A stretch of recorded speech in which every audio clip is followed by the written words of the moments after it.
député. La parole est à monsieur le député Frédéric Petit pour une question à monsieur le ministre de l'Europe et des Affaires étrangères. Merci Monsieur le Président. Ma question s'adresse aussi à quelques autres ministres. Monsieur le ministre, il est encore difficile pour des Français établis à l'étranger d'accéder aux services administratifs de notre État. Je comprends les logiques de rationalisation, je comprends les logiques de sécurisation et je les fais comprendre à mes collègues, à mes compatriotes, mais il y a des incohérences, il y a des frilosités bureaucratiques, il y a aussi des circulaires contradictoires, non coordonnées. La liste est longue. Ce qui est le plus irritant, ce sont bien entendu les interprétations opposées des textes identiques par des consulats différents. Nous avons eu l'exemple avec la couleur des enveloppes lors des élections de ce week-end. Nous avons, pour faire une carte d'identité à un enfant né à l'étranger, un consulat va vous dire que c'est une décision juridique, un autre consulat va vous dire « mais bien sûr, donnez-moi votre carte d'identité ». Vous connaissez tout cela. Monsieur le ministre, il y a également des choses qui sont incompréhensibles, non seulement pour nous, qui sont pourquoi une carte nationale d'identité ne peut pas voyager de manière sûre alors qu'un passeport peut voyager de manière sûre, pourquoi il faut 3 mois pour authentifier un acte de naissance. Je salue évidemment les progrès que nous avons faits, monsieur le ministre. La plateforme France Consulaire est une grande avancée. Il faudra nous confirmer que cette plateforme sera bien une plateforme qui mettra en cause également tous les autres services de l'État et non pas une plateforme de renvoi. Il faut que cette plateforme soit une plateforme de service, y compris d'autres ministères qui devront s'y associer. Et il faudrait nous rassurer aussi sur le rythme de déploiement. À l'heure où on peut ouvrir un compte en banque en 5 minutes, il est un peu difficile à comprendre. À l'heure où toutes les plateformes, les grandes plateformes se développent rapidement sur la planète, il est un peu difficile pour nous d'expliquer que l'État français a besoin de plus de 2 ans pour déployer une telle plateforme. Je salue également l'engagement des personnes. Nous l'avons vu pendant la crise Covid, et je crois qu'il est astucieux de vouloir redéployer ce temps de personnes dans un temps ciblé, ce que nous avons beaucoup travaillé, vous et moi. Nous avons le réseau et nous avons les ressources pour aller mieux et pour faire mieux. Je salue également le rôle particulier de ce que nous pouvons faire en franco-allemand. L'article 13 du traité d'Aix-la-Chapelle nous invite à une coordination sur les irritants du quotidien, ce qu'on a appelé le quotidien. Et également, nous avons des possibilités d'extension des compétences croisées entre, par exemple, les Bürgerbureaux et les services consulaires.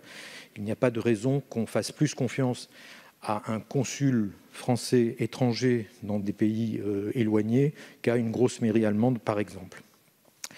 Monsieur le ministre, la modernisation, la cohérence et l'efficacité de ces services consulaires est important et nécessite une réorganisation profonde. Il faut arriver à de la simplicité, de la rapidité, de la convivialité.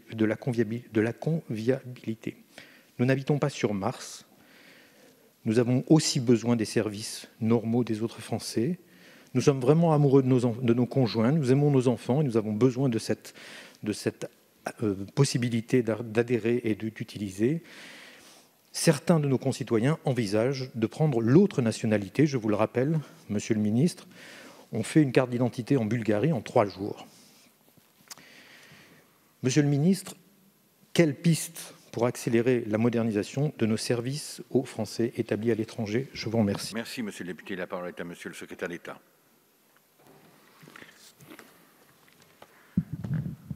Merci, Monsieur le Président, Mesdames et Messieurs les députés, Monsieur le député Frédéric Petit. C'est une même ambition que nous partageons, vous et moi, effectivement, pour avoir toujours un meilleur service public à l'attention de nos concitoyens établis hors de France.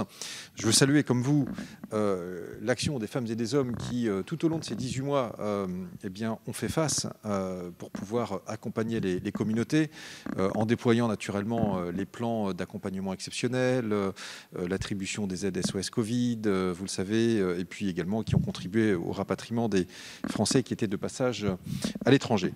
Vous évoquiez France Consulaire, cette plateforme de réponse téléphonique et par mail. Je crois que ça illustre bien effectivement l'ambition qui est la nôtre d'avoir un service toujours plus efficient, un taux de décroché par exemple de 98,5%. Donc on voit bien que désormais, forcément, quasiment, ça décroche tout le temps, alors qu'auparavant, lorsque c'était géré consulat par consulat, au regard des moyens, il n'était pas forcément, facilement pouvez pas forcément atteindre les mêmes résultats, pardonnez-moi.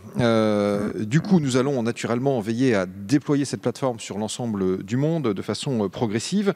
Ce que je veux dire, c'est que nous allons également poursuivre les simplifications. J'ai saisi le ministre de l'Intérieur pour que nous puissions avancer sur, par exemple, la dématérialisation du renouvellement des passeports. La France n'est pas la France si on n'est pas capable de mettre en place ce type de dispositif qui évite des déplacements, parfois de plusieurs centaines de kilomètres, de plusieurs heures de voyage. Et par ailleurs, je l'ai également saisi pour que nous puissions élargir aux cartes nationales d'identité l'envoi postal sécurisé que vous évoquez. Cet envoi postal sécurisé, qui est possible pour les passeports d'ailleurs, va être élargi à 13 pays supplémentaires, au-delà des 38 déjà servis. Donc c'est un progrès. Et j'ai bien conscience aussi qu'il y a une demande très forte pour la prise de rendez-vous. Aujourd'hui, il y a des situations qui ne sont pas satisfaisantes quand on vous demande de vous lever à pas d'heure pour pouvoir obtenir ce rendez-vous. Une nouvelle application est en cours de finalisation qui va être mise en service au début de l'année 2022. Et il y aurait encore bien des choses à dire, bien des chantiers à évoquer. Je peux vous dire qu'on en a sous le pied et vous et moi, nous allons continuer avec ambition sur ce chantier au service de nos compatriotes établis hors de France. Merci.